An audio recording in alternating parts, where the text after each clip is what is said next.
Hello and welcome back to another episode here at the Ozark Homestead.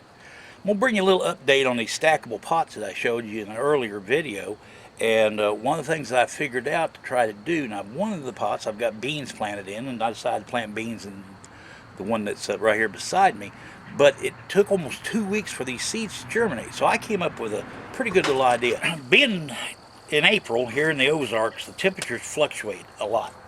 So as you can see here on my stackable pots, and I planted beans in these pots about 5 days ago, and I have no germination whatsoever, but we get such a temperature fluctuation. So I come up with an idea. I'm going to take this plain trash bag, I'm going to create a greenhouse effect. So what I do is I put it over the pots, and I pull it down. I make sure that they're watered. We had about a 3-inch rain last night, so yeah, everything got wet. But I pull that bag down, and then I secure it down at the bottom. And this is one of those pull string bags, so I just pull that tight.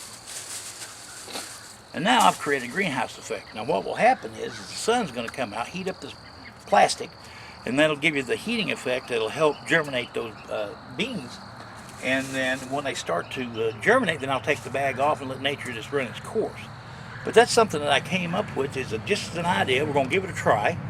And hopefully, if it's going to get extremely warm outside, which I highly doubt it in April, but you never know, I'll actually come out and take this bag off during the daytime so it doesn't actually cook the beans.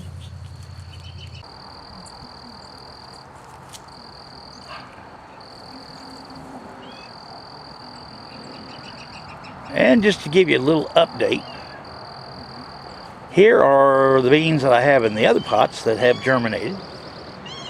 Not bad.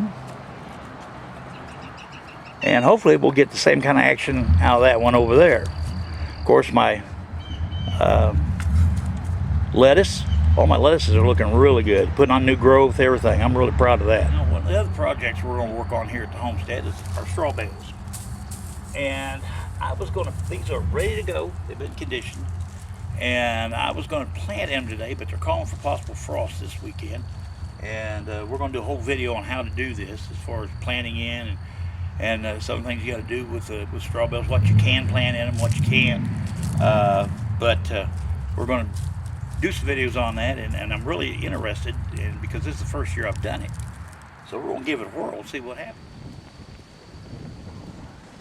Now another thing we're going to do is here in our in-ground garden, I've already prepped my landscape cloth, and for the squash that we're going to do, we've already cut it out, and we'll be planting those probably after this threat of frost passes by. And here are some of the plants that's going to be going in that garden. Raised them all from seed. I got zucchini, I got crookneck yellow squash, straight neck yellow squash. And we're going to play in the dirt, and we'll walk all through that as soon as the weather kind of clears up a little bit, and I'll show you how I put these in the ground. You just don't dig a hole and slap them in there. There's a few things you have to do. Well, there you go. That's some of the things that's going on, and we're going to try that little experiment. Let's see if those seeds germinate. We'll come back and visit in a few days and see what's happening as the old sun's going down here on the Ozark Homestead. I'm glad you came along with this, and hopefully you'll join me again while we go through this experiment in life of growing food and keeping ourselves healthy and try to take care of ourselves and not be so reliable on the government.